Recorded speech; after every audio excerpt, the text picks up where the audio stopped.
നമുക്കിന്ന് മാലദ്വീപുകാരുടെ ജിലേബി ഉണ്ടാക്കിയാലോ? ഇതിന് ഇവർ പറയുന്ന പേരാണ് സിലേബി. ഇതിനായിട്ട് അവരുപയോഗിക്കുന്നത് മൈദ മാവ് കേട്ടോ. നമ്മുടെ നാട്ടിൽ ഉഴുന്നുപരിപ്പാണ് ഉപയോഗിക്കുന്നത്. അപ്പോൾ ഇതിനായിട്ട് മൈദ മാവിലേക്ക് ഫുഡ് കളറും അതുപോലെ തന്നെ ബേക്കിംഗ് സോഡയും ഇട്ട് 24 മണിക്കൂർ അടച്ചു സൂക്ഷിക്കുന്നു. അതിനുശേഷം ഒരു പാത്രത്തിലേക്ക് പഞ്ചസാര ഇട്ടതിന് ശേഷം അതിലേക്ക് ഫുഡ് കളറും അതുപോലെ തന്നെ പന്തൽ ലീവ്സും ചേർത്ത് നന്നായി തിളപ്പിച്ചെടുക്കും.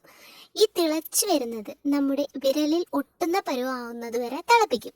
അതിനുശേഷം തീ ഓഫ് ചെയ്ത് മാറ്റി വെച്ചതിന് ശേഷം എണ്ണ നന്നായി തിളച്ചു വരുമ്പോൾ ജിലേബിയുടെ ആകൃതിയിൽ അവർ സാധാരണയായിട്ട് ഇത് ചുറ്റിച്ചെടുക്കാൻ ഉപയോഗിക്കുന്നത് നമ്മുടെ സോസ് കിട്ടുന്ന പാത്രമില്ലേ, അതാട്ടോ. മിക്കവാറും അവരതാണ് ഉപയോഗിക്കുന്നത്. നമ്മുടെ നാട്ടിൽ തുണി വെച്ചിട്ടാണ് ചെയ്യുന്നത്. അവരത് ചുറ്റിച്ചെടുത്ത് വറുത്തെടുക്കും. വറുത്തെടുത്തതിന് ശേഷം ഇത് ഡയറക്റ്റായിട്ട് തന്നെ നേരത്തെ ഉണ്ടാക്കി വെച്ചിരിക്കുന്ന പഞ്ചസാര പാനിയിൽ മുക്കിയെടുത്ത് വേറൊരു പാത്രത്തിൽ സൂക്ഷിക്കും. അവരുടെ ജിലേബി, നമ്മുടെ ജിലേബി റെഡി. അപ്പോൾ വീഡിയോ ഇഷ്ടമായെങ്കിൽ എല്ലാവരും ഒന്ന് സബ്സ്ക്രൈബ് ചെയ്യണേ.